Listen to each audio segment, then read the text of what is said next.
Sarah, dis ton papa, il vient aux Indes. C'est bien cela, tu as raison. Et la montagne avec le diamant, montre-moi où elle est. Ah, tu veux encore cette histoire de diamant? Oh oui, oh s'il te plaît, raconte-la-moi Moi aussi, on voudrait que tu la racontes. Oui. D'après la lettre de mon papa, il y a un château à Aïdara. C'est le château de Goléanda. Regarde, c'est ici sur la carte, de l'autre côté des Indes. Là, c'est Bombay, la ville où j'habitais avant de venir ici.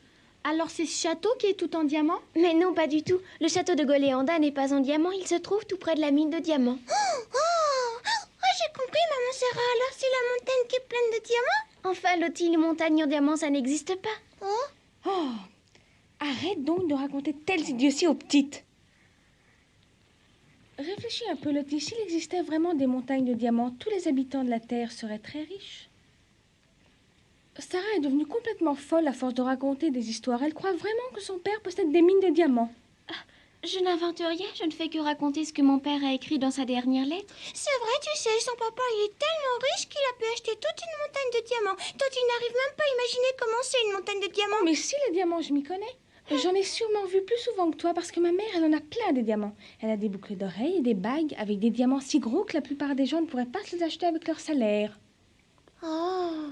Mon père a déjà beaucoup voyagé et un jour, il m'a expliqué que les diamants venaient d'Afrique. Il m'a dit qu'il n'y en avait pas du tout en Inde. C'est complètement faux, ma chère Sarah. Oh. Je n'ai pas l'intention de discuter toute la journée avec toi, Lavinia, mais je veux te dire quelque chose de très important. Mon père ne m'a jamais menti, et s'il m'écrit qu'il y a une mine de diamants, c'est qu'on doit pouvoir trouver des diamants aux Indes. Alors, dis-nous un peu combien il en a déjà trouvé. Combien il a trouvé de diamants? Ça, il ne me l'a pas raconté dans sa dernière lettre. C'est bien ce que je pensais. Ton père imagine déjà qu'il est devenu un magnat du diamant et comme toi tu crois tout ce qu'il dit, tu imagines que tu es devenue une princesse exactement comme dans les livres. Mais si c'est aussi facile de devenir princesse, tout le monde peut le devenir, n'est-ce pas? C'est très simple. Marguerite sera une princesse. Est-ce que tu es d'accord, Marguerite? Moi, devenir une princesse? Mais c'est pas possible, Lavinia.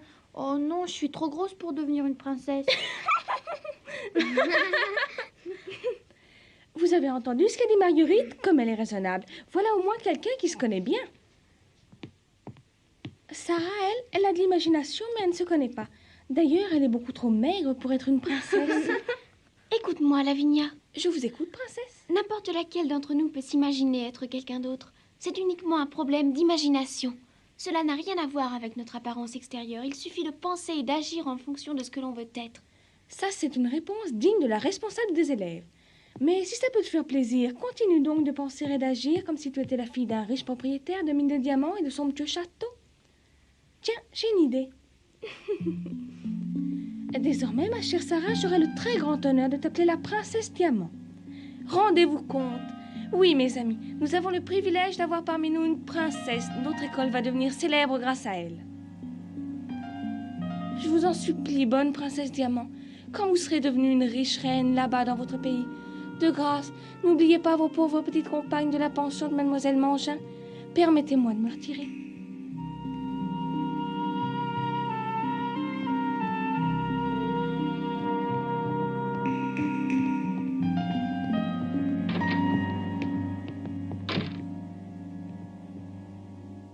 Au revoir, Sarah. Attends-nous, Lavinia. Qu'est-ce qu'il y a? Tu es jalouse, hein, Lavinia. Tu la détestes vraiment, Sarah, n'est-ce pas? Non, je ne la déteste pas. C'est seulement parce que je n'arrive pas à croire qu'elle est la fille d'un magnat du diamant. Je n'ai pas encore eu de preuves. Mademoiselle, ne seriez-vous pas en train de faire des messes basses? Oui. Ah, mademoiselle Amélia. Oh, Lavinia! Vous savez, nous avons une grande nouvelle à vous annoncer. Nous avons décidé d'appeler Sarah la princesse Diamant. Oh, la princesse Diamant, cela lui va très bien. Nous sommes toutes d'accord, c'est un très joli nom, surtout pour la responsable des élèves d'une école comme la nôtre. Oh, quelle bonne idée vous avez eue, mes enfants. Je vous félicite. Je vais tout de suite aller raconter ça à mademoiselle la directrice. Elle va être ravie.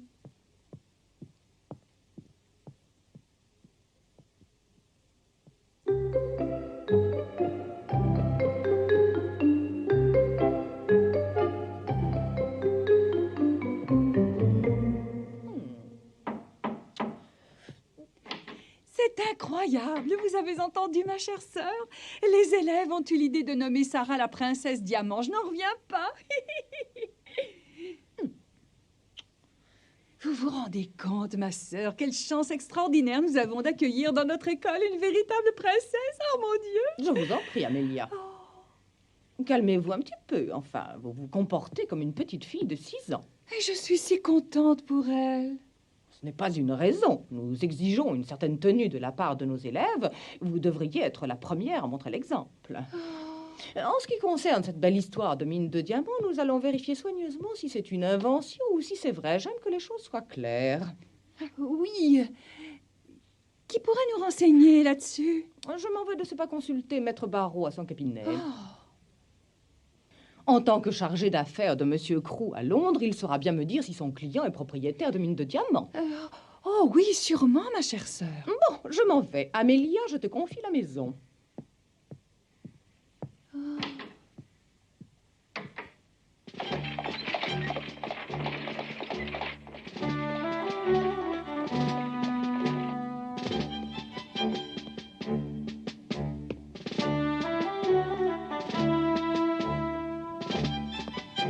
Ah. Quelle surprise, mademoiselle la directrice. Je ne m'attendais pas à vous voir dans mon cabinet, mais qu'est-ce qui me vaut donc l'honneur de votre visite? Voilà, maître, la petite Sarah Crew raconte à qui veut l'entendre que son cher papa vient d'acheter une mine de diamants aux Indes. Je vois que Monsieur Crew n'a pas pu s'empêcher d'écrire à sa fille pour lui raconter. Alors la mine? Vous avez bien compris, en effet, mademoiselle la directrice. Le père de mademoiselle Crew possède réellement des mines de diamants, et pas n'importe quelle mine, puisque de là proviennent les diamants les plus réputés du monde. Les diamants les plus réputés du monde? Mais vous êtes sûr de ce que vous dites, monsieur Barreau? Mais bien entendu, mademoiselle, je suis tout à fait au courant. J'ai moi-même investi pas mal d'argent dans cette affaire, sur les bons conseils de monsieur Crew. Moi-même, j'ai l'impression, mademoiselle, que vous doutez un peu de l'existence de ces mines de diamants. On croirait que vous ne savez pas qu'il y en a de nombreuses et très réputées aux Indes. Je sais bien sûr, monsieur Barreau. Soyez rassurée, mademoiselle, avant d'investir dans cette mine, j'ai longuement étudié les diamants. Tenez, regardez. Celui-ci provient justement des mines de Goléonda. On l'appelle guano. Il fait 106 carats. Il est maintenant la propriété de la couronne d'Angleterre. Celui-ci aussi provient des Indes. On l'appelle Florentin. Il fait 239 carats. Le prince de Toscane en Italie l'a acheté récemment. Celui-ci a été envoyé à la reine Catherine de Russie. C'est un diamant de 194 carats. Quant à celui-ci, il est connu pour porter malheur à ses propriétaires. J'ai appris quels diamants les plus célèbres ont été extraits de cette fameuse mine de Kurnoz.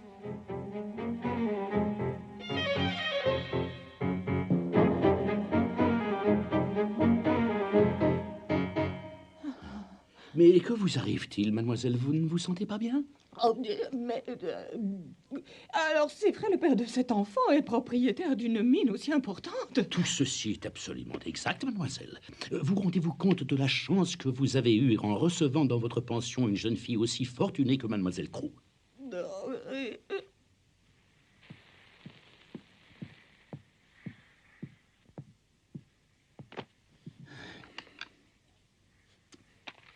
À propos, je dois vous rappeler quelque chose d'important.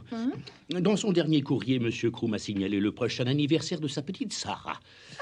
Et pour cette occasion, il m'a chargé de dépenser une somme illimitée, a-t-il précisé, pour l'organisation d'une fête aussi merveilleuse que possible.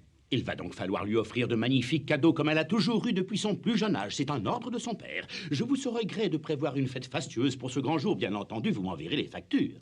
Oh, bien sûr, comptez sur moi, maître. C'est un honneur pour nous d'avoir dans notre pension une jeune fille comme mademoiselle Crew. Nous allons organiser une fête digne d'elle. S'il vous plaît, cher maître, ne vous faites surtout aucun souci.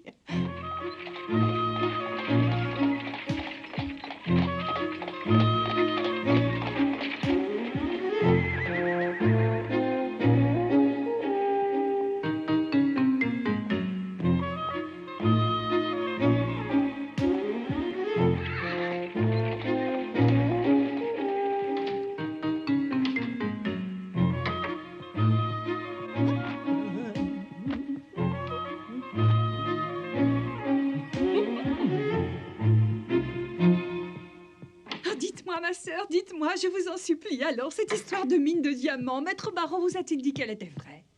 Enfin, bien sûr qu'elle est vraie. Oh, c'est merveilleux. Voyons, calmez-vous. Mais ma sœur, je suis tellement contente.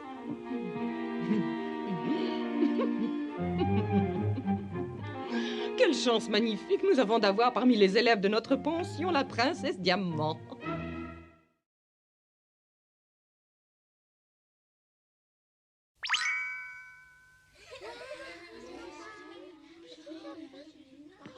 Mesdemoiselles, un peu de silence, je vous prie, j'ai une grande nouvelle à vous annoncer. D'ici quelque temps, ce sera l'anniversaire de votre compagne Sarah qui va avoir 9 ans. Pour ce grand jour, nous allons organiser toutes ensemble une magnifique fête en l'honneur de notre petite princesse Diamant. Que tout le monde pense aux cadeaux pour Sarah. C'est une princesse, nous devons lui préparer des cadeaux dignes de son rang.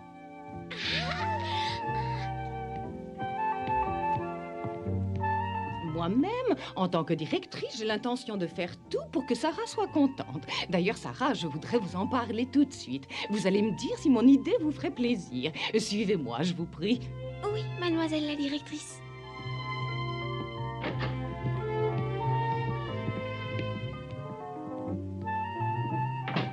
Qu'est-ce qu'on pourrait lui offrir? Oui, je sais pas.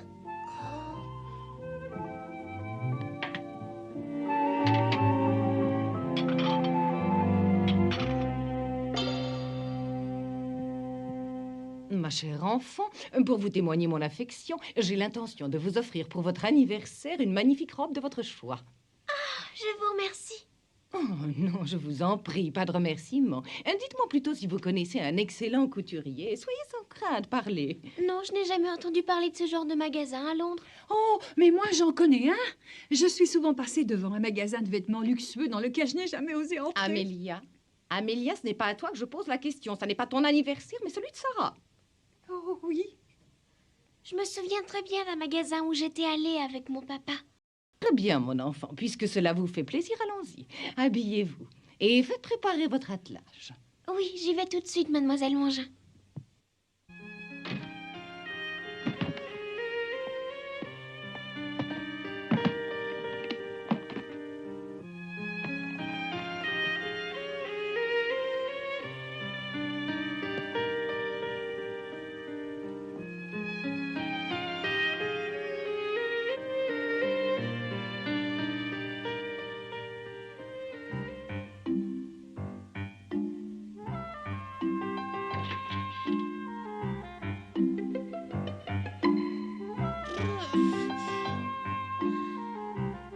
Oh. Tiens. Merci, madame, vous êtes bien gentille.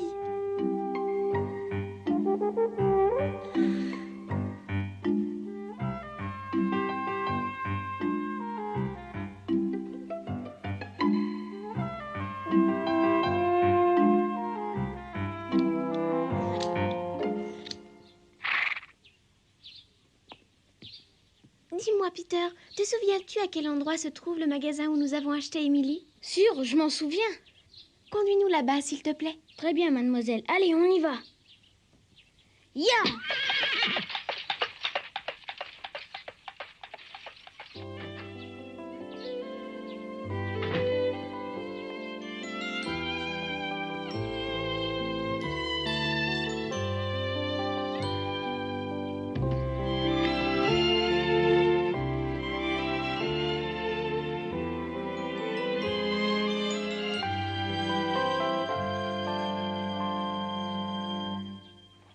Voici donc ce magnifique magasin dont vous m'avez parlé tout à l'heure. Très bien, entrons. Bonjour, madame. Bonjour, mademoiselle. Il me semble vous avoir déjà vu dans mon magasin. Oui, monsieur, je suis déjà venue ici. Ah. Et comment va la jolie poupée que votre père vous avait achetée? Je me souviens de son nom. Vous l'avez baptisée Émilie, n'est-ce pas? Et comment se porte cette charmante petite Émilie? Très bien. Nous avons été très heureuses de nous rencontrer. Oh, je comprends, c'est d'ici que vient votre poupée. Mais nous ne sommes pas venus aujourd'hui pour parler d'elle. Oui, je sais, mademoiselle la directrice. Cher monsieur, figurez-vous que nous allons bientôt fêter l'anniversaire de cette charmante enfant. Oh, très bien, mes compliments. Je voudrais à cette occasion lui offrir une très jolie robe. Montrez-nous des modèles. Oh, mais absolument. Que diriez-vous de celle-ci? Non, ça ne va pas. Cet enfant ne porte que des robes plus luxueuses les unes que les autres. Ah, ah. Et que pensez-vous de ce modèle, madame?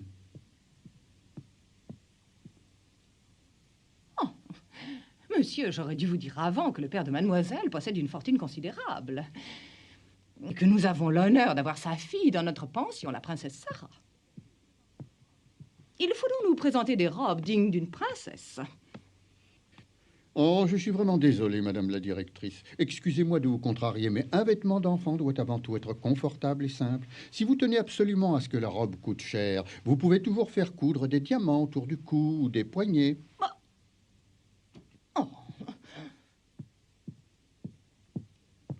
C'est à cette demoiselle que vous voulez faire plaisir. C'est donc à elle de choisir la robe qui lui convient le mieux.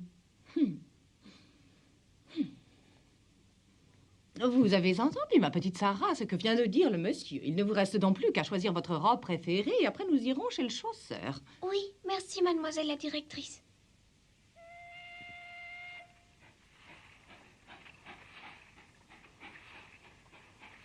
Becky? Becky?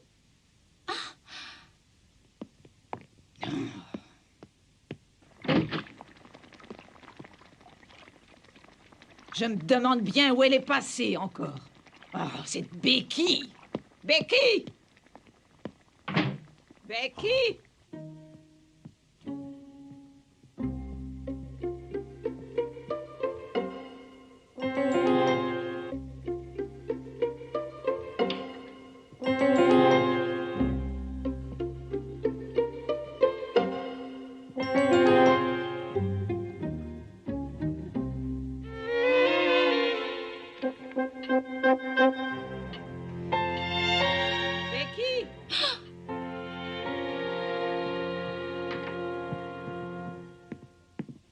Ah, Becky, qu'est-ce que tu fabriques donc? Rien. Tu m'obliges à te chercher partout. T'es encore en train de dormir en cachette, hein? Je te connais bien. Non, c'est pas vrai. Comment? Tu ferais mieux de venir à la cuisine. Oui, je viens tout de suite.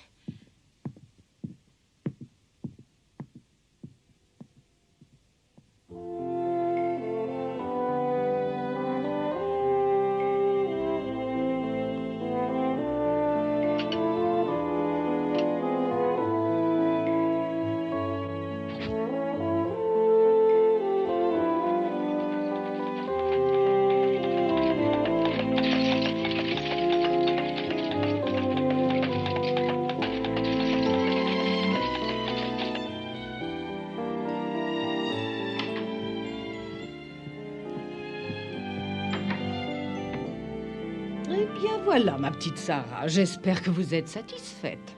Oui. Oh oui, je suis très contente. Merci, mademoiselle. Bon, je suis ravie pour vous. Je vais garder la robe et les chaussures neuves. Vous les aurez le jour de votre anniversaire. Oui. Et maintenant, vous allez écrire à votre père pour lui raconter tout ceci. C'est bien compris. Oui, mademoiselle la directrice. Très bien.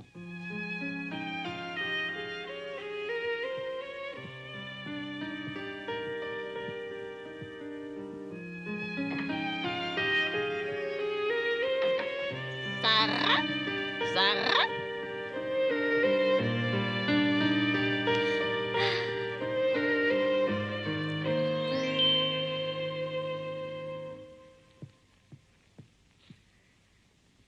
Mais qu'est-ce que c'est?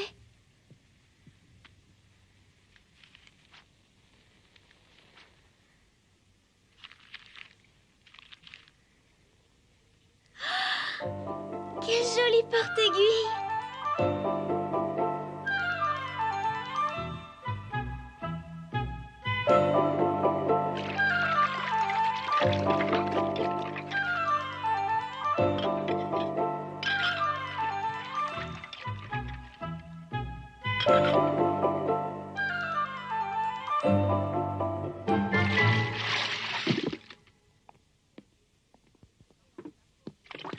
C'est encore de ta faute, Becky, si on est en retard pour préparer le déjeuner. T'es tellement lente. Oh, je l'ai pas fait exprès. Alors, t'as bientôt fini de nettoyer tout ça? Oui, Madame Marie, j'ai presque fini.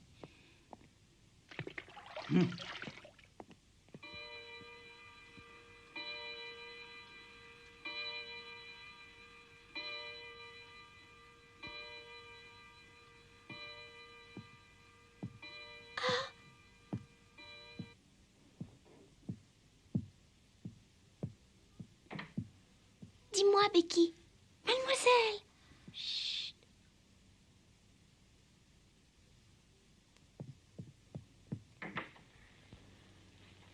C'est toi qui m'as offert ce cadeau, n'est-ce pas, Becky? Oui, c'est moi, Mademoiselle Sarah. J'avais raison, j'ai tout de suite deviné que c'était toi qui me l'avais préparé. Tu es vraiment gentille. Mais de rien. Je voulais juste vous faire une petite surprise pour votre anniversaire.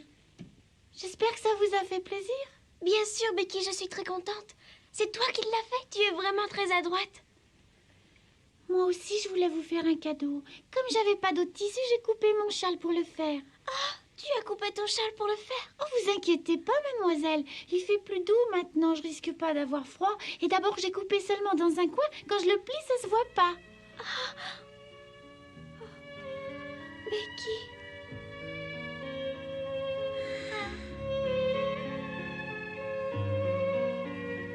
Merci, Becky. Tu m'as fait un cadeau magnifique. Mademoiselle Sarah!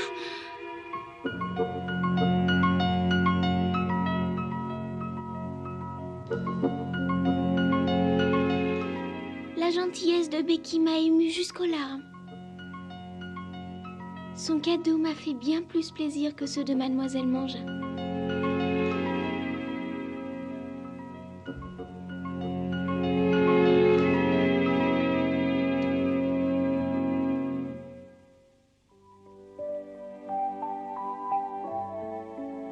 Mademoiselle la directrice prépare une grande fête pour mon anniversaire. Mais au milieu de la joie, vous verrez que je vais recevoir une bien triste nouvelle. Prochain épisode de La Petite Sarah, l'anniversaire de la princesse.